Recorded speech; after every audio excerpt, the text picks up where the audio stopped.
Hello les amis, quel plaisir de vous retrouver comme d'habitude sur Go2Roues. Et aujourd'hui on essaye le dernier scooter de chez Super Soco, équivalent 125 cm3, le Super Soco CPX.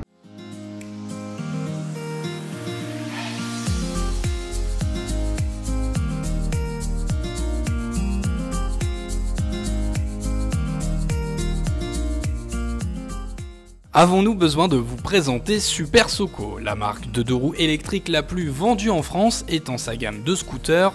Au programme, un équivalent 125 grandes roues avec 16 pouces à l'avant et 14 à l'arrière.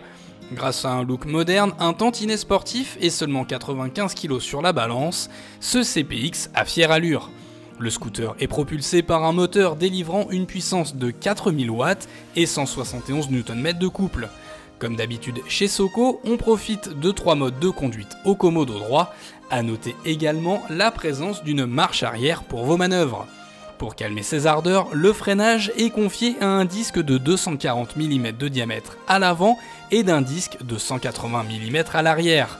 Le tout est sécurisé par un système de freinage couplé CBS. Le tableau de bord, nous le connaissons puisqu'on retrouve celui de la TSX. Ce dernier nous apparaissait déjà clair, complet et lisible. À ce sujet, aucun problème. Pour appuyer son côté moderne, on note un port USB implanté dans le tablier ou encore un éclairage full LED. Le confort est également au rendez-vous. Conducteurs et passagers bénéficient d'une large selle, un confort appuyé par la bulle de série. Le CPX autorise une capacité d'emport à l'aide de son plancher plat et de son accroche-sac. En parallèle, le CPX est prédisposé à recevoir un top case grâce à sa platine de série. Enfin, le scooter est alimenté par une batterie lithium amovible de 2,7 kWh. Cette dernière pèse 19 kg. Une seconde batterie optionnelle permet d'atteindre, voire de dépasser la barre des 140 km d'autonomie. Pour le temps de charge, 3h30 seront nécessaires. Je dois dire qu'on est quand même assez agréablement surpris. On a une ligne un petit peu sportive, déjà de l'extérieur, comme vous avez pu le voir tout à l'heure. Et là, force est de constater que le couple est bien présent, même dans des endroits un petit peu vallonnés comme c'est le cas en ce moment. On a beau être dans des montées, le fait de demander de la puissance à notre CPX ne pose aucun problème. Le mode 3 est toujours, une fois n'est pas coutume, le mode le plus efficace dans la pratique, ne serait-ce que pour s'extirper des situations un peu délicates ou pouvoir dépasser en toute sécurité et avoir suffisamment de couple et de puissance moteur. Et honnêtement, il fonctionne très très bien. L'accélération qui est tout à fait satisfaisante. Alors au niveau de la vitesse maximale, si c'est un 125 cm3, eh bien on aura du mal à accrocher les 100 km/h.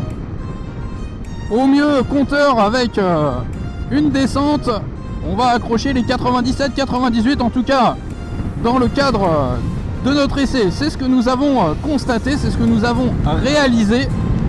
Maintenant sur le plat, au niveau du compteur, la vitesse maximale tourne davantage aux alentours des 94-95. Allez, est-ce qu'il freine? Eh ben regardez, oui, ça freine. On profite de ce freinage avant-arrière à disque. Efficace. Il y a du mordant, il y a du feeling. C'est pas non plus le meilleur freinage qui existe.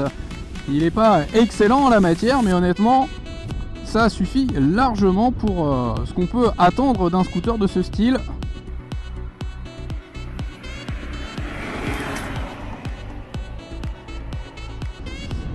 Alors au niveau de la maniabilité, ce CPX est très correct, avec une bonne répartition des masses. Le scooter s'emmène sans forcer, regardez, comme d'habitude, on garde juste un petit filet de gaz, on place son regard et le CPX va là où vous regardez. En plus avec son poids relativement contenu pour un équivalent 125 de son gabarit avec ses grandes roues. Là-dessus c'est pareil, un vrai bon point pour ce CPX.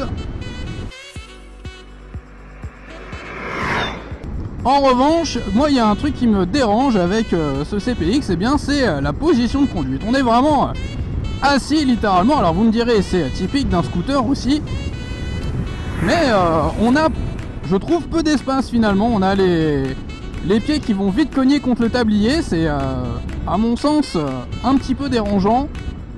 Et puis je sais pas, je trouve qu'on est assis mais de manière un petit peu particulière. Alors il faudra pas hésiter peut-être à se reculer sur la selle.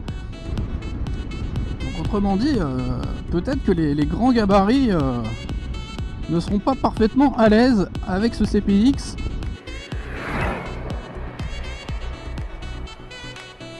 Un autre point aussi que j'aime particulièrement sur ces CPX, eh bien c'est son confort. On profite d'une selle vraiment moelleuse. Elle appelle aux longues balades à son guidon. Et dans la pratique, eh bien c'est le cas. On a beau rouler des dizaines et des dizaines de kilomètres à bord, eh bien la fatigue ne se fait pas sentir. Et le passager n'est pas en reste, parce qu'on est sur une selle du même acabit. Et il est presque destiné aussi au duo, ce CPX.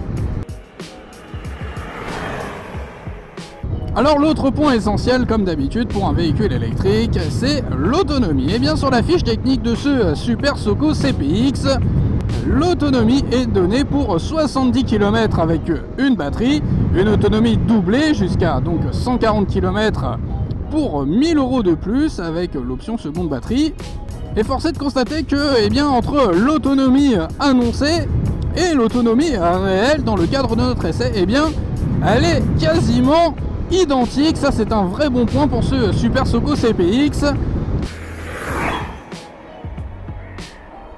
Et on va terminer comme d'habitude les amis avec le tarif proposé à 4290 € pour l'option une batterie et ses 70 km d'autonomie, ou 1000 € de plus, 5290 pour les deux batteries et jusqu'à 140 km d'autonomie.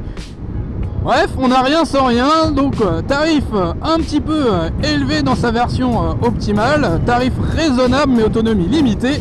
Il faudra faire votre choix.